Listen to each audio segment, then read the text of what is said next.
Welcome back, everybody. It is me. It is the Cyber Warrior. This is Cyber Warrior Studios. You know what it is. We are here for Security Happy Hour, and we got an amazing show planned. I've been trying to get this guest on for a hot minute. She's been dodging me, telling me no, but I finally managed to convince her, and so we're going to have a great show. We got a lot of big things planned, and we're going to be talking all about networking and content creation and how they kind of complement each other and what we can do. So without further ado, you know what? We're going to take a 10-second hit, and she'll be right on.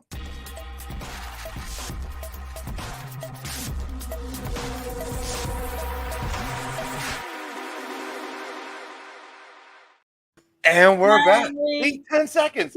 And I got with me the one and only Dany, InfoSec Dany, or if you're on X, Cyber Dancer Dany. Cybersec Dancer. Cybersec Dancer. That's what it is. So, look, we got a lot of a lot of people know you. Like, literally, I shared this without tagging you on Twitter because I was like, InfoSec Dany does not exist. Shit, I can't remember. No worries. And you know who did tag you? Ray. And then even Colleen was like, oh, Dany's going to be on. So how you been doing, Dany?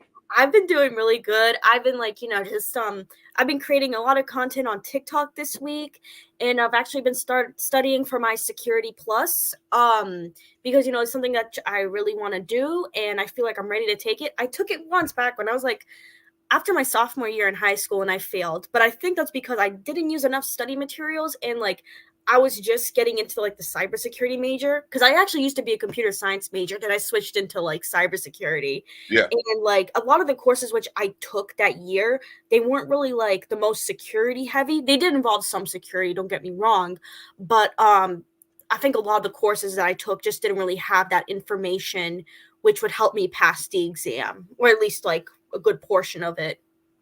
Yeah, definitely. And real quick, I want to give a shout out to Griffin InfoSec. He is a subscriber to the channel. Thank you. And Ness Hacks has shown her face once again. It is about time, Ness. I haven't seen you in a hot minute. Good to have you back in the chat. College is interesting. So because I did the same thing, right? So when I went to college, I started with a computer science degree at University of Pittsburgh. Realized I didn't want to do programming. I just kind of was like, I need a computer science-y degree so I can get into computers. Yeah. And then when I transferred, I graduated from Cal U. I got a degree in computer information systems. So, but I graduated in 2004, I graduated high school in 2004. I graduated college in 2009, and there still wasn't anything for cybersecurity. So it wasn't like we had. Yeah, it was back then. It was different. Yeah, a cyber degree. So these days, I'm glad you're finally finding different avenues that you're like, you know what, I can learn this. I can do this. I can find classes that'll work for me to really enhance, what I'm trying to do in my career. So what college are you going to, by the way, if you don't mind? Oh, I already graduated with my master's. Oh, that's right, you did. Holy shit, I remember seeing that message. Yeah, remember back when we had that other guy who was a professor come on? It was a few weeks. Yeah, Professor Roger White. Yes. Yeah. He was fun to watch. He was cool. I liked what he had to say. Yeah, anonymous. The power of the true cloud is with us on this day. Fucking yes, dude. I remember we figured out who he was last year sometime, and he disappeared. He's back, but it's good to have him here. So content creation. You're doing TikTok videos. You're doing Instagram reels. I think me and you talked about that a while back because you were asking some advice on kind of some of that stuff. What really sparked your interest to really start using kind of the shorter form of reels and TikTok to really do your content? So at first I remember seeing a lot of creators on Instagram back when I was in high school and college, and at the time the short form videos, they weren't really popular, and I saw what they were doing, and I thought it was really cool to have a page where you could just talk about tech, because I've always been passionate about tech. And then I didn't start doing videos up until last year. So I remember I was going through like a really, really hard time, and I decided to myself, I just need something to distract myself with because, what was going on, it was like really occupying my mind, and I just needed a distraction. I needed an outlet. So I started making videos on Instagram. And at first, like, my public speaking skills, they weren't necessarily the best. Like, I was talking fast in a lot of videos. And I think because, I guess maybe because I was a little nervous and all, but if I had to say, like, but then I eventually got better at it. And then eventually I started doing tutorial videos, specifically the try hack me stuff. And I did it on Instagram for a while. Then I decided to do something new and get on TikTok. And I blew up on TikTok. And let me tell you, it was quite a different experience because I experienced a lot of trolling, getting a lot of followers in a short amount of time, getting like videos that would blow up with views. It was definitely like crazy at the time, right? Because like I never had that sort of attention ever come never had that sort of attention ever. So dealing with that was a change. I don't really get trolled on as much as I as much as I did in the past. And like whenever I got trolled on, it'd be like these really sexist dudes, and like they would just tell me stuff like, "Oh, what you're doing isn't cybersecurity. You should go back to the kitchen," and all these sort of just nonsensical, stupid things. But I look back and I laugh at it because something, because I'm doing something with my life that I enjoy, and these people are like literally sitting behind a phone, a keyboard, and they're miserable. Yeah, and that's really what a lot of that comes down to is people who are afraid to put themselves out there, so they take it out on everybody else. They when I look at cybersecurity, when I look at what we do for a career field, when I look at what our lives are, age, sex, gender, religion, none of it matters because it's your ability, Exactly. it's your knowledge, it's what you bring to the table. And the fact that you were going out there, and I've seen your videos, I know what you're putting out there. Yeah. So if anybody ever had a problem, they can get bent, go fly a kite. I mean, Right. I've got a few other things that they could do as well. But at the end of the day, you're still putting out knowledge. Now, I did when I first started even my TikTok, I started putting out like cyber awareness videos and cybersecurity videos. Now I got away from that, went more towards the motivation side and Yeah. Yeah. the other things that I was doing, but I never blew up, right? Like for me, it was always me blowing up was like I got 1,000 views on a video, like, and it took probably a week to get there. Like, Yeah. that was me like, oh The shit, I got algorithm, 1,000. Yes.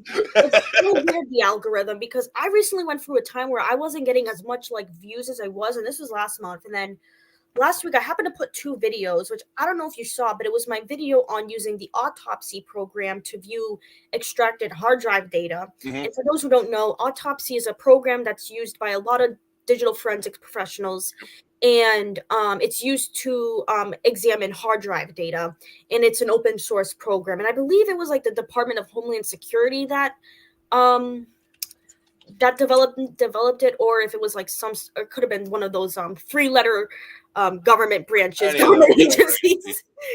So I did a video. One video ended up getting like way less views than the other. I had put two parts. The first one like is literally about to get like 1,000 views, and the other one literally has 14.9K views. And just a few days ago, that video blew up. You know, and it was posted last week. So I'm thinking something really weird to go on with the algorithm. And then this week I posted a few videos, and like they haven't even reached like 1,000 views, maybe with the exception of one.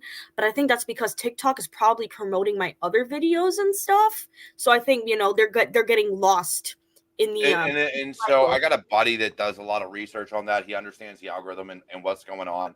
And so when you're looking at things like that, a lot of it comes down to length and interactions. right. So, and each interaction is rated differently on TikTok, anyways. I don't know about Instagram or Twitter Yeah. or anything like that, but on TikTok especially, like a like counts for like, okay, we'll repost this one more. We'll give it to 10 people in their FYP. Yeah. A save does one thing, a comment does another, and it adds different amounts to different things. So, Right. things like that. But at the end of the day, what I look at when I'm looking at the videos you're doing, when I'm looking at TikTok and Instagram Reels, and even content here on YouTube and things of that nature, for me, it's not always about the knowledge. It's about the people you connect with. It's about the Yes. people that are getting something from it and that reach out to you and like, yo, that is awesome. Like, how'd you learn that? Where can I go? So from that standpoint, from the networking side of things and getting to know people, do you feel like your content has really given you this ability to interact and network better than say somebody who does absolutely nothing and just Oh, looks at yes. LinkedIn and tries to? I would say yes. Like I've met many friends from it. I've met a very supportive community. I have people, they come and they ask me for help.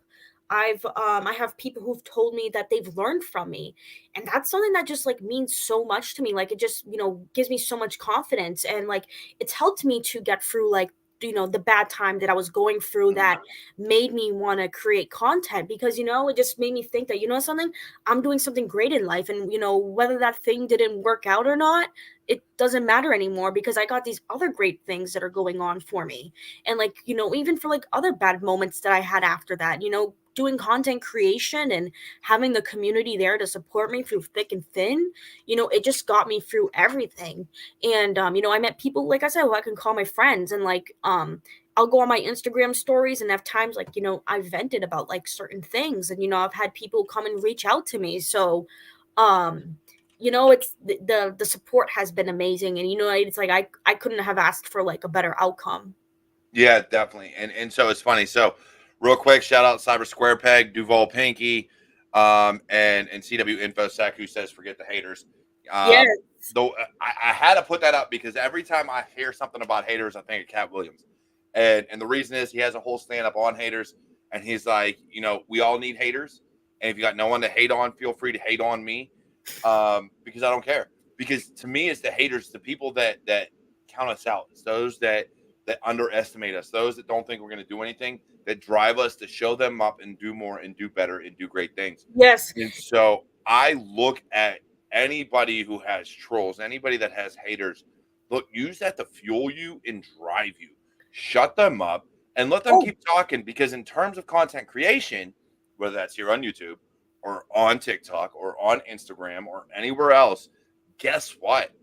Their comments boost the algorithm and get you out there to it's more very people. interesting because it's like on YouTube, I have like a channel where I post like my tap dancing stuff, and I get a lot of trolls on that, right? Even though not infosec related, I get a lot of trolls on that, and I just can't help but laugh because they're still promoting my content, right? Even it doesn't matter if they like or dislike, doesn't matter the kind of comments they leave, they're still giving me views. And like sometimes I'll post a video on YouTube and like I'll be getting like 1,000 views on it.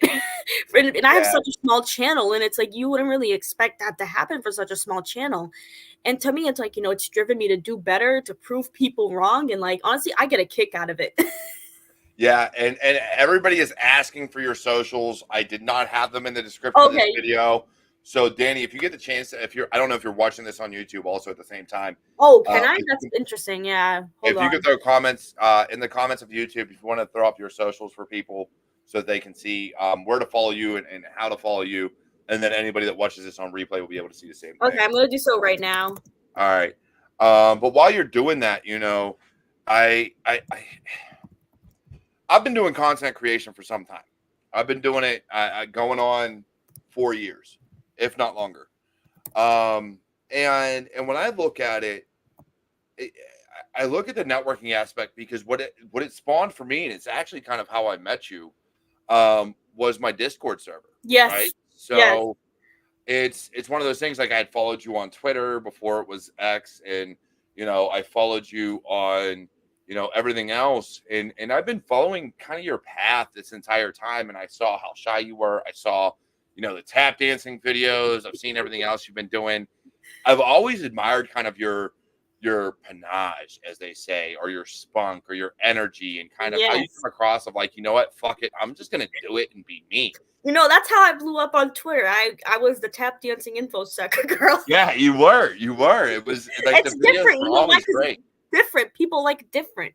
And they Yeah. see something that's different, and it takes people by surprise. And that's kind of how like I've gone on Twitter, even though like I know I probably got into like had a few emotional moments on there, but like But we all have like yeah, I'm sure that's you true. saw some of my like drunken, like depressed videos of like, because like me, I won't type it all out. I'll just record a video. I'm like, look, I'm fucked up. This is bullshit. I'm pissed off. Yeah, I mean, it's like, I mean, even too, it's interesting because I remember what's like, on Twitter. I mean, I remember like 3 years ago, and I was like searching for internships, and I posted a tweet that I was having a really hard time, and that tweet blew up. And I believe it was Alyssa Miller, who, shout out to her. She actually thinks she was she did went ahead and quote tweeted it. And she was the one that actually kind of introduced me to, like, a lot of the gatekeeping that happens in the industry. Like, she helped to make me aware of that. And if had I not made that tweet, and had I not had that conversation with her, I wouldn't have known any of this, right? And that goes into my point about like community and networking through content creation. You build a community of people who will support you. And without that conversation, like I said before, I wouldn't have known about these issues. And because I knew about these issues, I was able to like handle these job rejections better. Was I perfect at it? No, but eventually I did. And like even these days, right, when you're like searching for jobs and stuff, you get stories of people who are like, they apply 300 places, and then like they get rejected to all of them, right? Yeah. Or they might go on 5 interviews, they get ghosted by most of the employers, or they get rejected right afterwards. It's a very unfortunate set of circumstances, but like I said, it's the community that that keeps you going, the community that believes in you. Because when you're getting all these rejections, it can really just really take a hit at your own mental health. Yeah. And really just like it can really just make you feel like you just don't belong, right? But the thing is too, it's like it's the gatekeeping that's happening. But let me stop you right there, because yes, you're not wrong, but at the same time, this is why networking is so important. Right.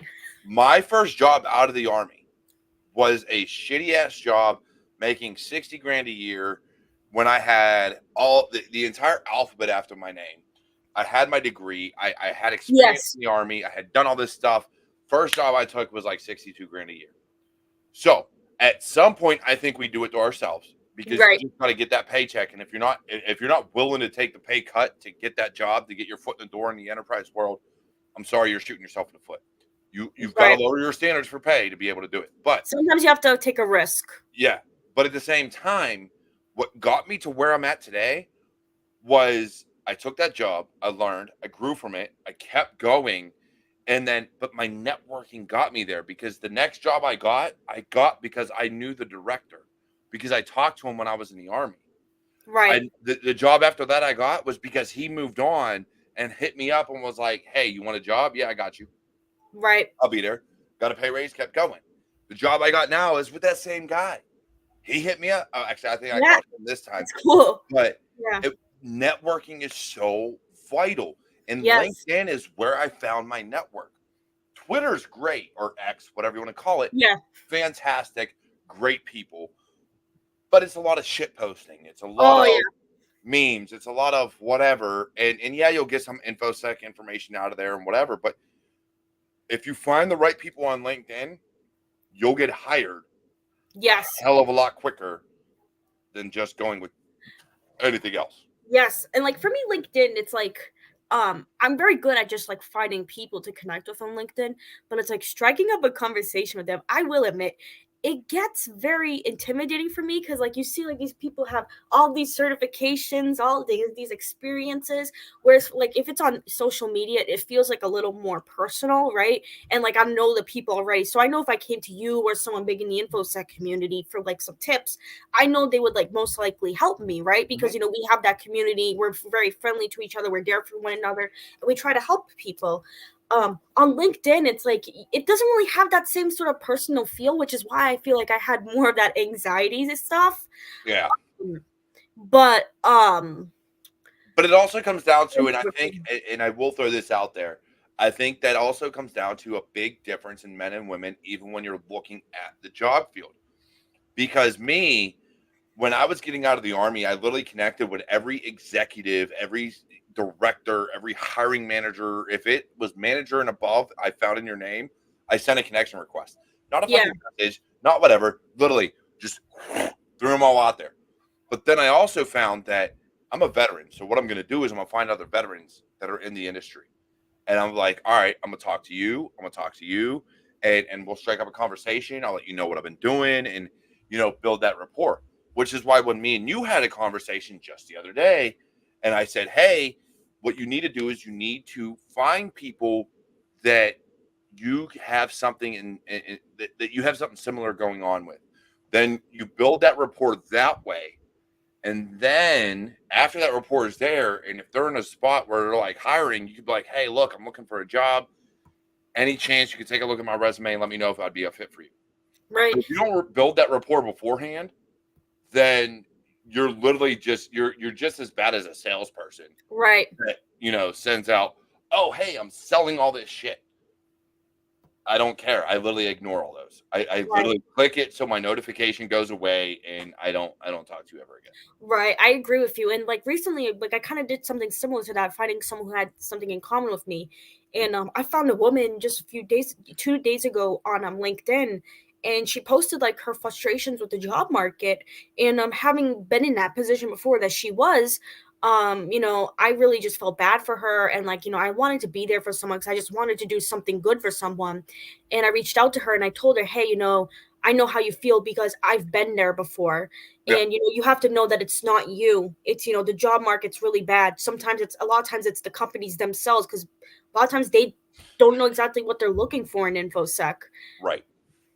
And not only just that, it's we have right now. So you had going into 2020, and actually I would say 2020 to probably 2021, Yeah. you had this boom of cybersecurity, right? So you had from the probably mid 2010s up until about 2021, just a huge skyrocket of careers, set your Yeah. salary, do whatever you want to do. You got this. But then now we have all these layoffs. Now we're in a recession or depression, whatever you want to Yeah. call it. The companies aren't producing. Now, that's not to say the CEOs ain't making money or the other executives, but be that here nor there, security is considered an expense. Right. So what are they going to do? They're going to lay off. They're going to fire their IT and security staff. Always. That is always the first to go. So now you have extremely experienced professionals in this industry that just want to get a job. Exactly. And so they're willing to take those mid-level jobs. They're willing to take those senior jobs, even though they should probably be a hiring manager, a director, or whatever. Fuck it, I just need a paycheck. Right. I'll do it again. So it is going to be extremely difficult going forward until we hit that upswing again. And it's going to come. AI, and I got Duval Pinky here talking about AI, and Infinite Improbability loves AI. That's his whole shtick is AI and data science. But I think that networking is going to be the only way you get a job going forward. Throwing out resumes and applying to jobs isn't going to work. Right. I agree. It's Like not. you have to network, you know what I'm saying? Because it's like, you're gonna meet these people when you network, and they're gonna see your resume, they're gonna see what you made of, right? Because it's the personal aspect, right? And I was just talking about this with someone like last week. If you go out and you network, people, they see you for who you are. Mhm. They see your LinkedIn profile and they know like who's behind it, right? Like Mhm. they know it's a legitimate person who has these legitimate skills. So it provides more proof and a backup. And and with networking, yeah, I get it can be a little scary at times, especially like if you like social anxiety or anxiety, whatever. But like you said, start small. Like, let's say if you went to college, start with your college professors. Yep. I know where the college I went to, a lot of the college professors in the cybersecurity industry that were in the cybersecurity major, they were adjuncts, so they already had like full-time jobs. I had like professors in all various industries, and some were consultants. One professor, he did the digital forensics works for the army and like some other government agency. I had one that was like a I think he was like some sort of security engineer, from, if I remember all correctly. But like I've had like, you know, professors in all sorts of like areas within cybersecurity, which I find to be beneficial, because if you know, if you have like an area you want to go to, you know, you can reach out to them. Even like I even knew who the CISO was, because like I used to work at my school's IT department, and oh man, that was Dude, some I got friends that work in the IT and cybersecurity departments of colleges, and it's crazy because like I hear all the shit going on, Oh, I have stories. and I'm like, dude, how do you deal with it? And I then I'm have like, a I lot of gotta ask, stories. how much are you making there? And he's like, this. And For I'm me, it like, was a work study job, fuck right? that, homie. I'm not putting up with that shit. Oh man, like I had so many. It was a great time though in my life. I got to admit, 'cause I had such funny coworkers, and they were fun to be around. And you know, I mean, you know, even you know, like any job where you work with customers, you know, there's gonna be a few rough ones, but you know, sometimes you just gotta look back and like, you know, reflect on it, and like I see how much I've grown since then, and like how I handle customers now. But yeah, definitely was like a very interesting time in my life when I worked at the IT desk. and Yeah, um and you know, even I even still keep in touch with those people today. Like, you know, we have each other on LinkedIn, and you know, if I'm looking for some job opportunity, I'll see if they know of anybody, and like I'll even reach out to my professors as well, where you see if you can use something you just never really know. And interestingly enough, I remember one time I had actually gone into like a community Facebook page, and then someone who lived in a town nearby me, they told me about their company, which I ended up getting an internship at. And I don't know if like, I wouldn't say like my connection with that person necessarily helped me, but like when I went and applied for the job, it was like, oh yeah, I remembered this place because like this person told me about yep, it. yep. And that's a funny thing, right? Because here's the thing. I've worked for the same guy in 3 different positions. The job I had between the one I have now and the one like I so there was a job I worked for him, a job I didn't, and the job I did. The job that I didn't work for him, I still got because of my network. I Yes. still got because I was down in Pittsburgh, like I was going to all these things, going to meetings. I knew a guy. We talked, we had a good communication, and then I was in his Slack group. I was doing all these things. And when I knew I was going to be hurting for work, I just seen the writing on the wall, and I was just kind of like, yo, y'all got any positions? And they were like, yeah, actually, this one just opened up. Cool. I applied. Still had to go through the interview process, still had to get approved, whatever. But had I not done that, I would not have got that job. Exactly. You just never know, because a lot of the, like you said, a lot of the jobs you're gonna find, they're going to be like in your network. It's not going to be off of some job board. Obviously, that doesn't mean don't apply on the job board. Go ahead and apply on the job board, because you never know. That's how I got my full-time job. Well, Yep. first I had the internship, then like it became my full-time job because I applied through the job board. Right. The job board. Actually, no, what I did was like I went on Google and I just looked up cybersecurity internships, and then that's how I got it. And but now, because like now I've been working on like networking more and reaching out to people. And the thing is, like And with I'm still LinkedIn, waiting for you to reach out more on LinkedIn. I got to find you on there because I swear I'm not connected to you. no, I know, no, we're connected. I think we are. Then I'm gonna have to find because I did try to tag you in my post on Oh, LinkedIn and couldn't find you. So, but it could be because of the name. So we'll just yeah, say it could be because of that. But anyways, yeah, I got to get you more on LinkedIn. But you're not wrong. Just job boards work. That's how I got my first job out of the army. Well, I could have had a few others, but there were other issues that went into that. That's besides the point. First job I got out of the army was because of a job board. And again, people need to realize networking is important because that actually improves your salary.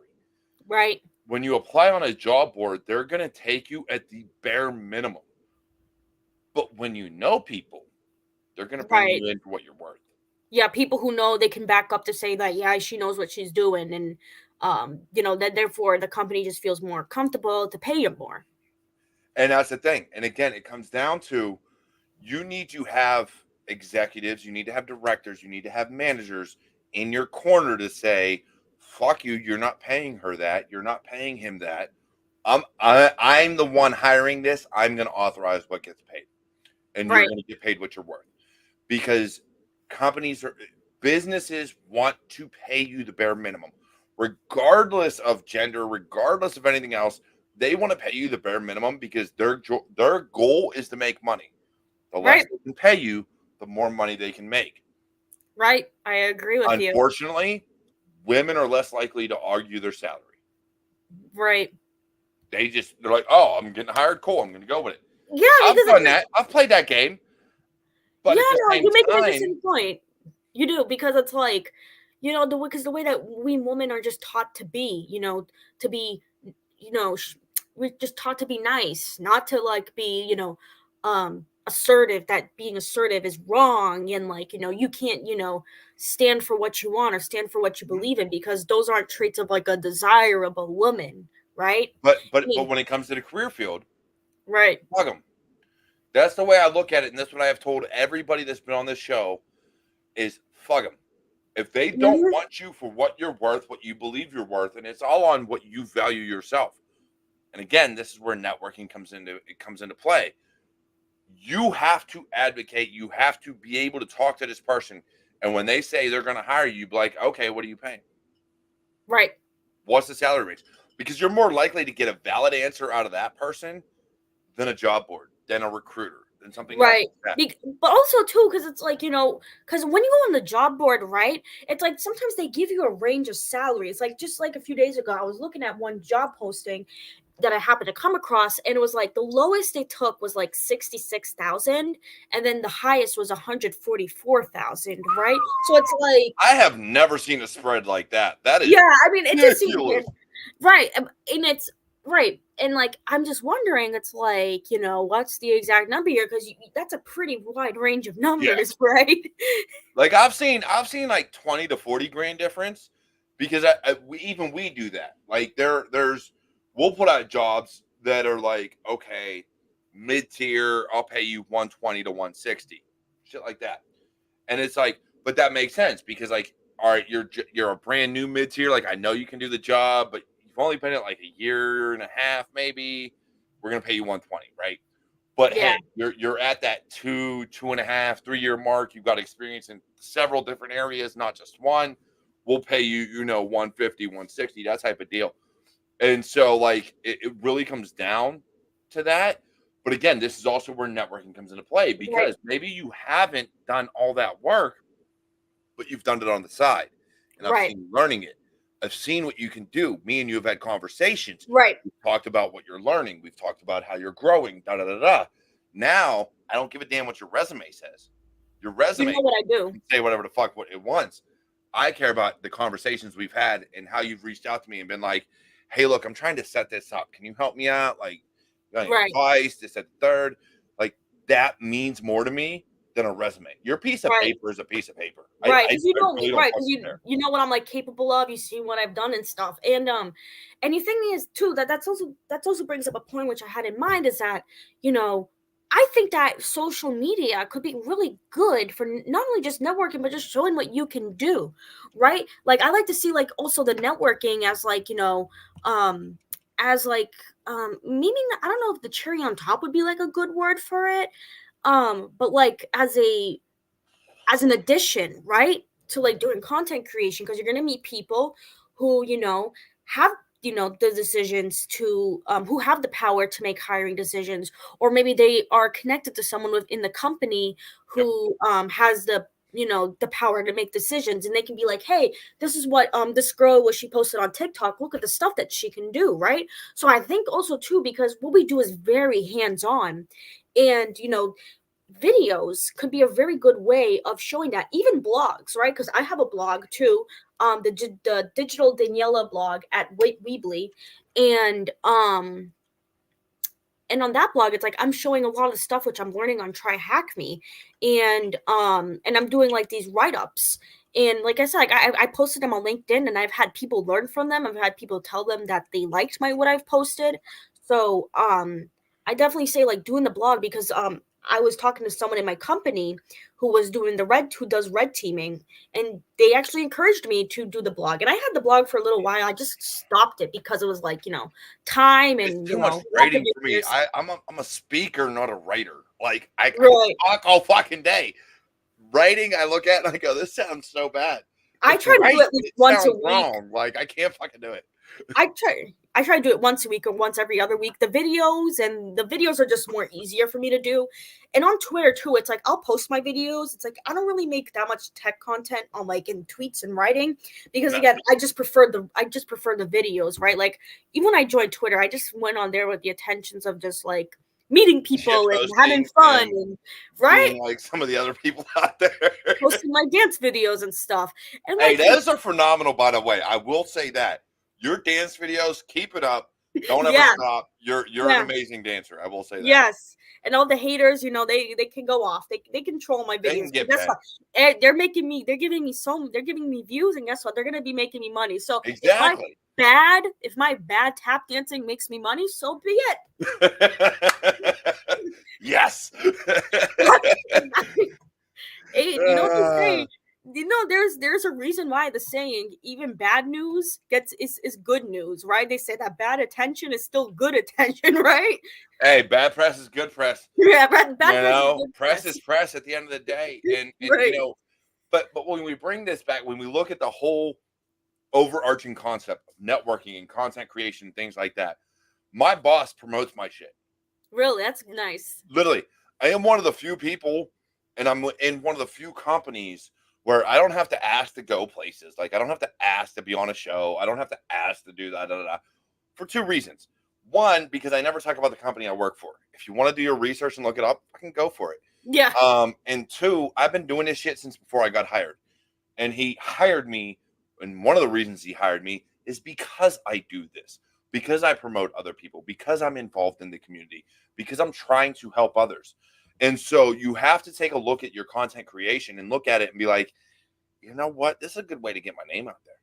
This is a good way that on a resume, literally when I look at a resume, I look for three things: your name, your email address, and your social media. I want to know if you have a blog, a YouTube channel, or anywhere I can find you. Because if I can't, because what I'm going to do when I find out, because I don't remember every name I talk to, I don't remember every person I talk to. It's fucking hard. I got 5 kids, a wife, and Yeah. a life. Like, I can't remember everything. So what I will do is literally go into my messages search bar and be like, this name, enter. Nope. I have no conversation history. I'll go into search. Am I connected to them? No. Okay. So the next step is to try to connect and figure out who the fuck they are, what they've done, have they commented, have they posted, do they have anything? If you have a YouTube channel or a blog, by all means, that is the first thing I'm going to look at. What are you posting about? Let's see. Cool. You got a YouTube channel. Dany, I know you're doing all this shit on TikTok and Instagram. I'm going to look through. I'm going to see what you got going on. Cool. I need you for this role. And I'll hit you up. Dany, I'm hiring you. I'm just letting you know. We got to go through the bullshit process, but you're getting hired. Just be aware. That's okay. The way it's going to go down. Like that's how we do things. And when you network properly, that is how things go. Is when jobs get posted, 9 times out of 10 people know who they're hiring already. That is true. It could be an internal person for all they know. It could be someone that they met. That's all it is. It's now granted, and I talked to my HR person today. I can literally open a requisition without ever posting it because I already know who I'm hiring. Right. It can either be a promotion from inside, or it can be someone I know I'm bringing in from the outside. Either way, I already know who I'm hiring, so it never posts. Never goes out there. I send them your resume. I do whatever your LinkedIn page, da da da. Which, by the way, the other important thing about LinkedIn, there are companies out there that will take your LinkedIn profile and be like, okay, that is now your resume. That is now your how you're going to apply. This is all your information. Well, yeah, you can do the easy apply these days on LinkedIn. But I'm even talking about from like my HR perspective. They will literally grab your LinkedIn profile and pull all that into their system. Really? Like if I know I want to hire you, Dany, they're like, all right, what's her LinkedIn? All right, here it is. They're like, all right, cool. As soon as you put the rec in, she's hired. All right, cool. Yeah, that's why like I try to keep whatever's on my resume, put it on LinkedIn as well, right? So that way it's like, there's no missing pieces of information. Your labs, your learning, your jobs, your experience, your certifications, everything should be there. Yeah, I agree. 100%. Now, I want this from you, Dany, because we got a lot of time. So I want this from you. I want your best advice for anybody who needs to know more about networking. And then I'll tap in after you're done. Take your time, say everything, Okay, that is a good talk as question. fast or as slow as you want, put it all out there. Okay. So I know it's gonna seem a little scary at first because you're going and you're seeing all these people who are very smart, very accomplished, very intelligent, and they have the whole world, you know, they have the whole world in the palm of their hands, right? So I would say this: most of the time, the people in the security community, they're very welcoming. Like there's a lot of people very welcoming and nice. When I was just a college student looking for internships and struggling, and by the way, it took I got rejected to like 11 internships. I had people who were like big in the infosec community, in the cybersecurity infosec community, reach out to help me. And you know something? These are some of the most intelligent people, most successful, hardworking people ever. They have a lot of rewards and certifications. But the thing is that they know what it was like to be in my position, and they have the heart to help people. So do not be afraid to reach out. And if someone blows you off, guess what? Just ignore that people. Just ignore those people. They don't matter, right? You want to be with the people who want to support you all the way. So and doing content creation is a good way to meet people. And for me, like I said, I started doing content creation because I was going through like a bad time, and like I just needed a distraction. And because I started content creation, I met a lot of friends who helped me through that bad time. And through content creation, I also started to learn new things about cybersecurity as I was making my videos, and now I show people what I'm made of and what I can do. So for me, when I decide what topic I want to do, I just do whatever topic is in my mind, right? Like I go on this site called Try Hack Me, and like I'm learning different things. Like I'm not going in order, right? Depending on the learning path you're taking. I'm just like doing different things at a time because I'm interested in learning different types of things. And though like my interest mainly lies within like the incident response stuff, I still like to learn hacking on the side. And every once in a while I might make a hacking video.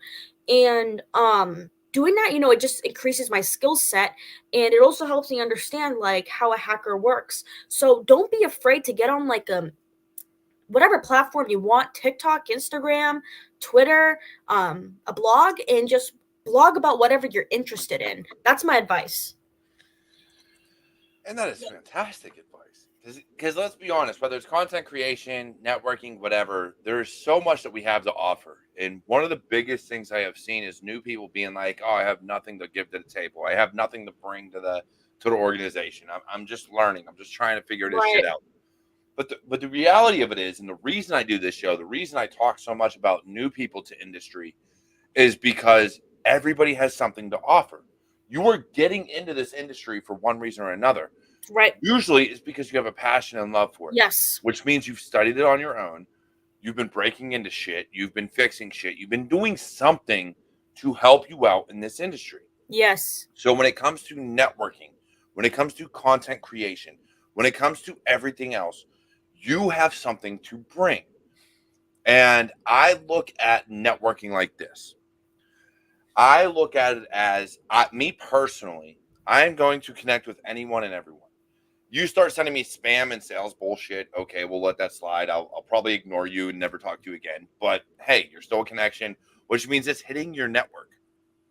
Which means even if you have a bullshit sales pitch, even if you are not going to, I'm never going to talk to you again, it may hit your network because guess what? You may like that post. Right. You may share that post. You may do something. So this is why I very rarely block people because guess what? You're going to hit that repost button. You're going to hit that That's share what, button. You're going to hit that. You're going to type in that comment. You're going to do something and it's going to get the message out there further. And so you can't be afraid to send out blanket. I'm just going to sit here and accept every connection request. right. That's what Now, I do. I accept it. there's a flip side to that, and we know this in this industry, and military has to be very careful, especially where you're looking at espionage and things like that. Like as long as you're professional and not sharing a lot of personal bullshit, Yeah. then okay. But Yeah. if I you're mean, using LinkedIn as Facebook, then that's when you're kind of like, That is a very good point, because I never really learned that before, because typically, like, I'll accept these connections, right? If they're cybersecurity, we got mutuals, I'll accept them, Yep. right? But, I just never really learned, like, how the espionage could really be, like, weaponized, right?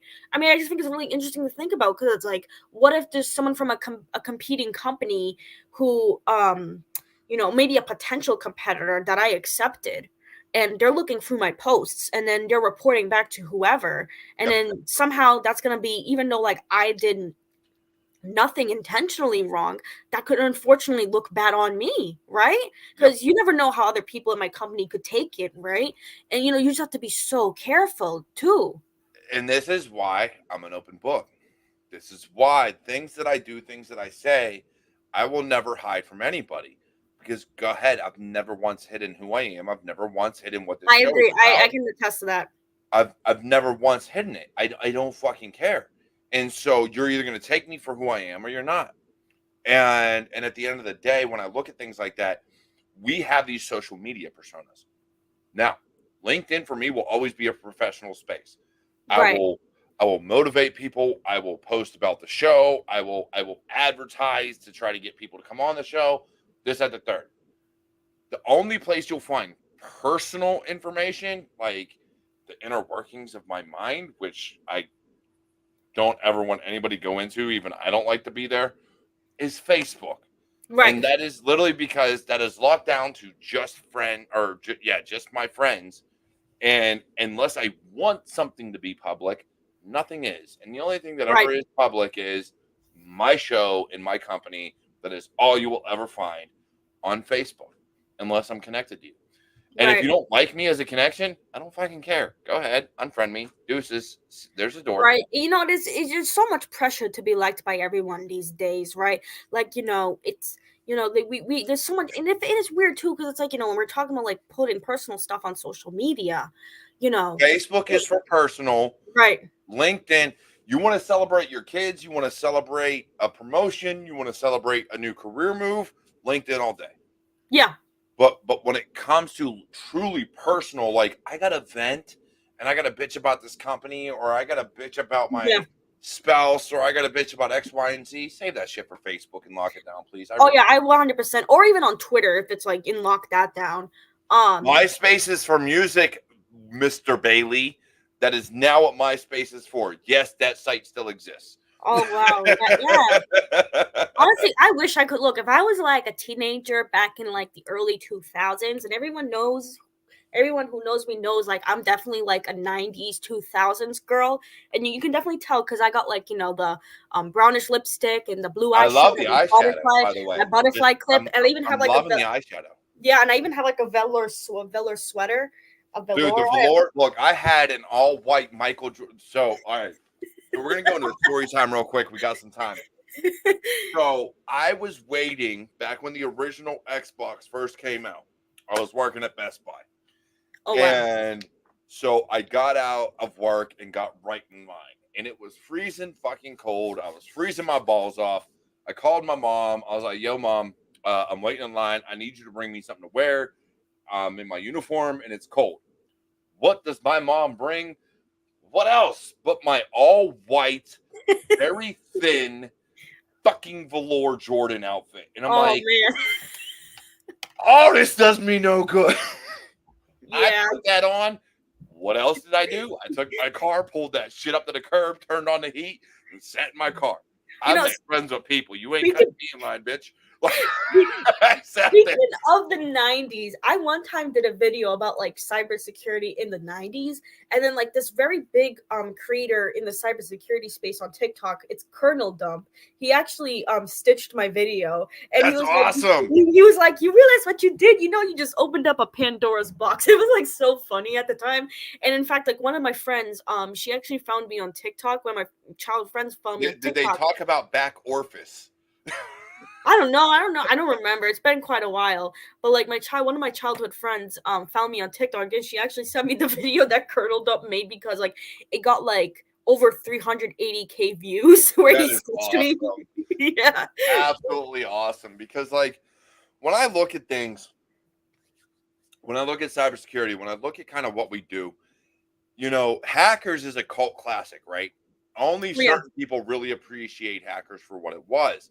And yes, a lot of it seems like bullshit. And to an extent, it is. The visual effects, kind of what they did, how Yeah. things work. But they weren't wrong either. Freaking. The generic passwords back then, God, love, sex, things like that, all existed. You only needed like a one character could have been your fucking password, and it fucking worked. You know, war dialing, all this stuff was real.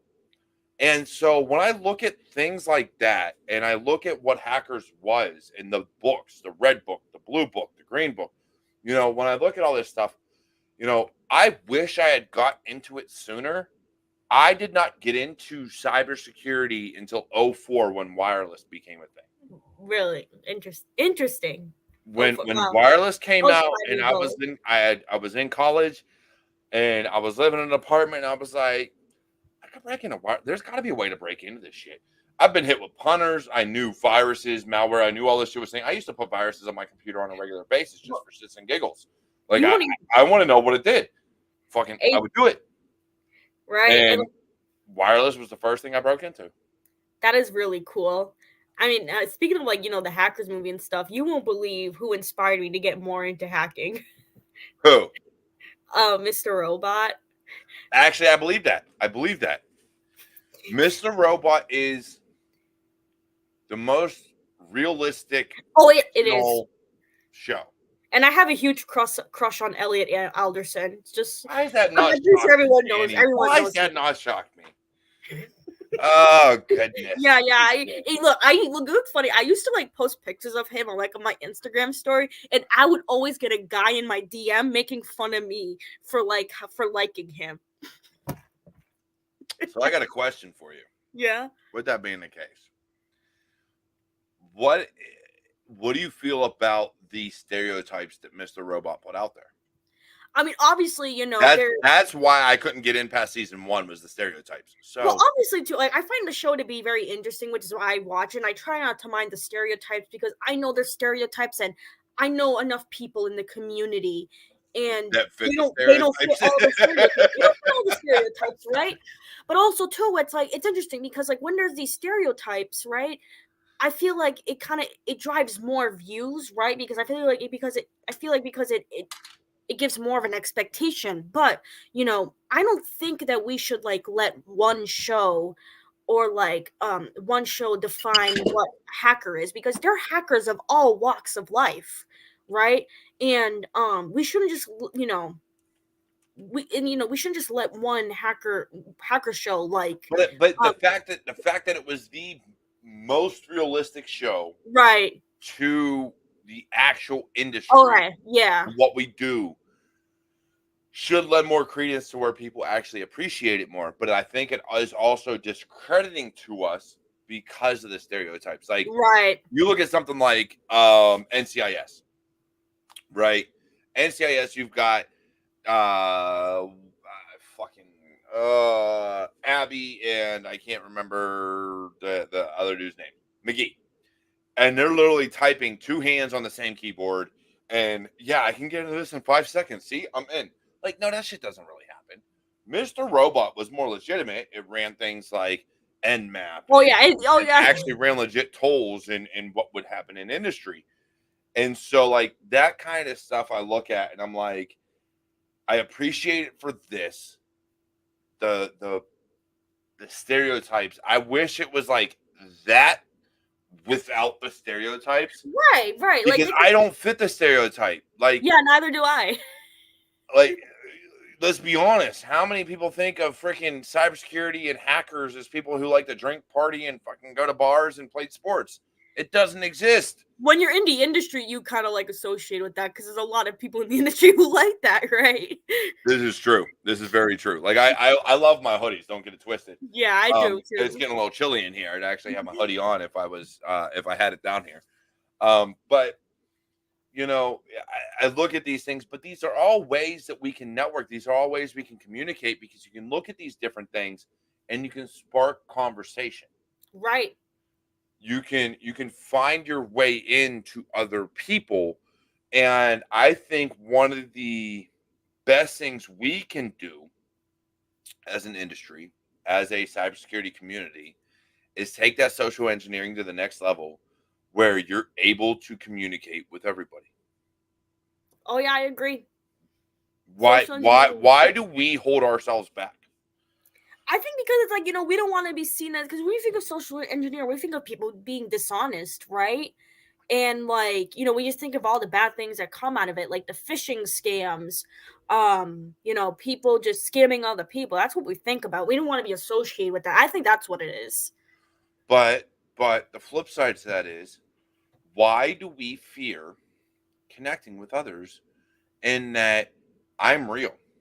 I know if I Google search, if I look up, we should damn well know how to use a search engine, whether it's Google, DuckDuckGo, AOL, Yahoo, Microsoft, Bing, whatever the fuck it is. You know how to search. You can find the legitimacy behind people. Oh yeah. That being the case, why do we hold ourselves back? And I get it. Some people have autism, some people have ADHD, some people have Right. ADD, some people have OCD, some people have whatever ADDDDDDDD, ABCDFG. I get it. But why do we hold ourselves back from being like, you know what? It's online. I'm not going to see this person. Let me connect with them. Let me talk to them. Let me figure out who they are. Let me figure out, what we got in common. Let's just spark a Good conversation idea. instead of let me connect and send them my resume and be like, hey, can you hire me, please? Right. Exactly. Because No, with connection, no, you I'm see a not. real It's person. not going to happen. Right. Because you connect with someone, you get a sense of the real person and who they are. And that's what we need to start doing. And I Right. get it.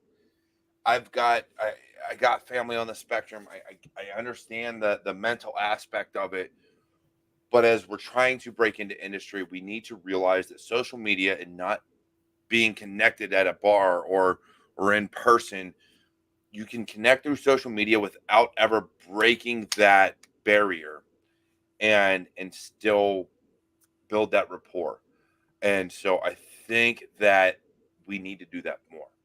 I Oh think yeah. that we need We to get do. over that fear of, like you said, they have the alphabet after that name. Why would I connect with them? Because they're going to be the ones that hire you. Right. That's why you want to connect with the ones Yeah. that are going to freaking hire you, Exactly. not the ones that are on your level. Yeah, you want them too, but you really want the ones above your level because they're the I ones that are agree. going to hit you up when they're like, hey, I need an analyst. I need a pen tester. I need a GRC. I need a salesperson. I need a whatever. That's who you want to connect to. I agree. Exactly. You gotta, like I learned, when connecting with people on LinkedIn, look a lot of the talent acquisition people, look at the HR people, look Yep. at the hiring managers. Those are the people who are going to be hiring you.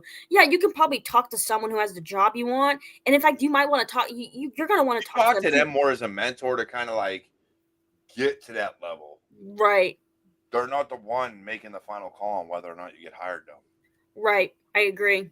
Like if someone came to me about like a job opportunity at my company, I would I would like talk to them about it and like I would like talk about what we do. And I'd also would like reach out to the HR people to like let them know that hey, this person submitted a resume. Can you go ahead and take a look? I would do that for that person because again, I know how hard job searching is and like I just want to help people. Like I want to Yeah. do a good thing, right? Because I was in that position. I was that kid who was like looking for all those internships getting denied 11 times and it was obviously it was bad, right? Like just bad on my self-esteem and then eventually I ended up getting an internship. Like I was just shocked. I was just so shocked when I got that internship because all I knew was rejections and even the fact that like I had to go for like 11 internships and look, I'm not saying I'm the best person out there, but in fact like there's On probably that shit. Yeah, you are. Don't. yeah, and like well, like what I'm about to say is this, the fact that like for an internship, right? It makes me think like, what are these people really looking for when it comes to like an internship, right? Yeah. And right, the fact that I went through all these 11 rejections, it really made me think that because it's like, why should an internship be so hard to get? What happened to the requirement just being that like you're a junior or a senior in a particular major, right? Because for me, I had to had an internship to graduate. Yeah. and that's what made it worse for me. Like what happened to that requirement, right? What someone As who's an intern, there should be no requirement other than you're learning this industry. right, and like why they gotta have like all these crazy requirements? Then you and sometimes you just don't know who gets the internship or why they got it. You don't know if maybe their mother or father works there. You don't know if maybe they just again networking. They could have just networked as well. And again, they didn't really teach me anything, barely anything in college about networking that was actually useful, right? You know? Oh, I mean, but does college ever? Unless you're in a No, fraternity or a sorority. no. My And school so, didn't even have any of that. We didn't have we had like groups that were but kind of they similar didn't in have any of name. that, but that you did have that. Because what those things do is teach you to come out of your shell and actually talk to people. Because Right, you're forced into that interaction. Now, right. saying that, we need to force a lot of other people into a lot of other interactions. You need to be able I to was start actually communicating everything on LinkedIn, Facebook, Twitter, TikTok. Leave your comments. Oh, by the way, YouTube has comments if you weren't aware. So please leave those here. Come back yeah, after the and episode. like I mean, I was actually like one of the club officers for the cybersecurity club on campus, and like yeah, it gives you that forced interaction. I gotta agree, even if it wasn't like sorority, fraternity, it still gives you a Yep. forced interaction. Yeah, it does. And so I look forward to seeing you more on LinkedIn. I do. I look forward to seeing you more because I want to be able to promote more of your stuff. I want to be able to get that conversation going. I want to be able to see more of you Yeah, because I think you have a lot to offer to the industry, but networking is vital. And so we yes, need to have more of that. But saying that, this show is all about new people, right? It's all about yes, it getting is. people into the industry. That is the whole premise to this show. So, with that being said, Dany, what advice would you give to any new person trying to break into the industry? Believe in yourself. Don't let anyone stop you. Don't let don't let what anyone tells you. If someone says you're never gonna do this, don't believe them. Find an area in cybersecurity you're really interested in, and learn about it. There's a lot of free resources that you can learn online. Try Hack Me. That was the best source I've ever taken because it gives me so much information about cybersecurity, and they even offer beginner level stuff. I know there's Hack the Box, but I feel like that's a little more intermediate. But if you want to, I mean, I did it one time before I even had any knowledge of hacking, and it was like, shout out to like the head of the cybersecurity club on campus at the time. He was the one showing me that stuff, and like I was like, oh my god, this is so hard, and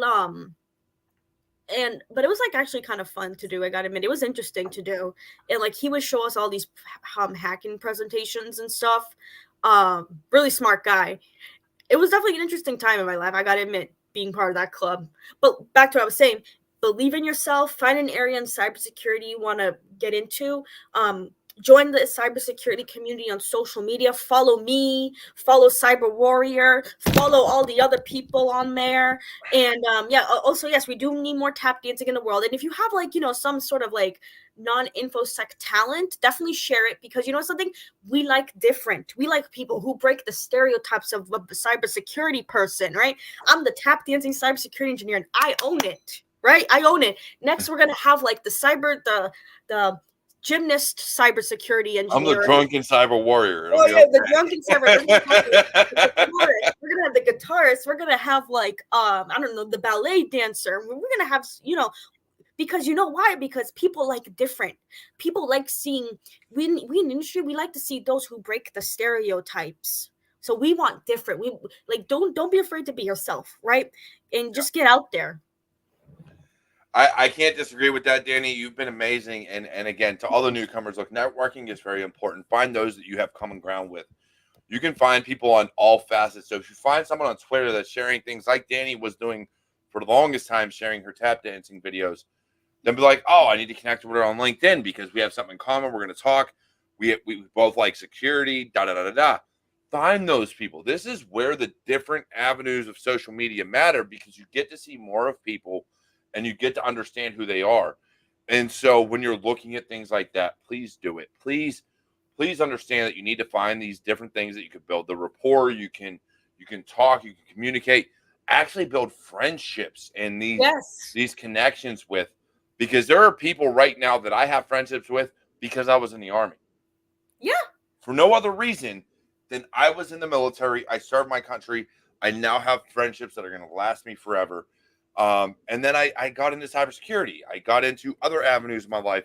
There are things that I've built these relationships over time because of what I do and who I am, and we believe the same things. And so I would ask of you, please, when you're looking at LinkedIn, look further, look deeper. Don't be Yes, afraid of letters. I literally, at one time until they expired, had the entire alphabet after my name and connected to everybody from a CISO and CEO all the way down to the lowest level. I didn't care because everybody has something to bring to the table. exactly.